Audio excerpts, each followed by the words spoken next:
আসসালামু আলাইকুম। খুব সহজেই অল্প কিছু উপকরণ দিয়ে বাসায় কিভাবে ফ্রাইড চিকেন উইংস বানানো যায় সেই রেসিপি আমি আজকে আপনাদের সাথে শেয়ার করব।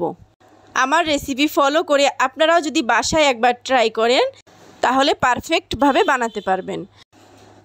এখন আমি এখানে কিছু উইংস নিয়েছি, তার ভিতরে দিয়েছি আমি 1 চামচ গোলমরিচের গুঁড়া, আর 1 টেবিল চামচ অরিগানো, আর 1 টেবিল চামচ চিলি ফ্লেক্স, আর দিয়েছি স্বাদমতো লবণ, আর দিয়েছি সয়া সস। এটা দিয়ে ভালোভাবে আমি ম্যারিনেট করে রাখবো আধা ঘন্টার জন্য। এখন এই ঢাকনা দিয়ে রেখে দিব। আধা ঘন্টা পরে আমি চলে আসছি। এখন আমি এখানে দিয়েছি 3 টেবিল চামচ কর্নফ্লাওয়ার, আর দিয়েছি 4 টেবিল চামচ ময়দা। তারপরে দিয়েছি আমি এখানে একটু স্বাদমতো লবণ, আর দিয়েছি এখানে কাশ্মীরি মরিচের গুঁড়া, দিয়েছি একটা ডিম। ভালোভাবে মাখিয়ে নিব হাত দিয়ে। এই মাখানোর কাজটা অনেকটা সময় নিয়ে কিন্তু করতে হবে। হাতে লেগে গেছে তাতে কোনো সমস্যা নেই, কিন্তু যেন ভালোভাবে মাখানো হয় এই দিকটা খেয়াল রাখতে হবে। তো হয়ে গেছে। এইদিকে আমি একটা প্যানে তেল গরম করে দিয়েছি।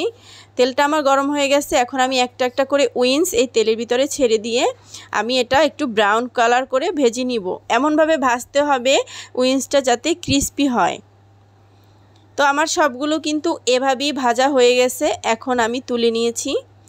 তারপরে আমি এখানে একটা সস তৈরি করব, সেজন্য আমি এখানে কিছু সস নিয়েছি।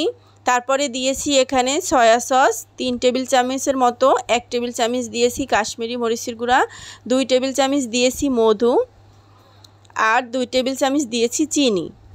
এখন আমি এই সসটা মিলিয়ে নিব ভালোভাবে, এই চামচটা দিয়ে মিশিয়ে নিব। এখন এইদিকে একটা প্যানে আমি কিছু রসুন কুচি দিয়েছি। রসুনটা হালকা একটু ব্রাউন কালার হয়ে গেলেই আমি এর ভিতরে যে সসটা আমি বানিয়েছি সেটাই ঢেলে দিব। এখন দিয়ে ভালোভাবে নেড়ে চেড়ে তারপরে আমি চিকেন উইংসগুলো এই সসের ভিতরে দিয়ে দিব। তারপরে প্রায় 10 মিনিটের মতো রান্না করব।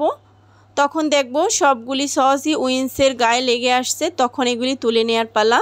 আমার চিকেন ফ্রাইড উইংস কিন্তু রেডি। এখন উপর থেকে আমি একটু সাদা তিল ছড়িয়ে দিয়েছি। এই ছিল আজকের মতো আমার খুবই স্পেশাল মজাদার রেসিপি। আমি চেষ্টা করি সব সময় একটু সহজভাবে রান্নার রেসিপিগুলো শেয়ার করার আপনাদের জন্য। এই ছিল আজকের মতো আমার রেসিপি। আল্লাহ হাফেজ।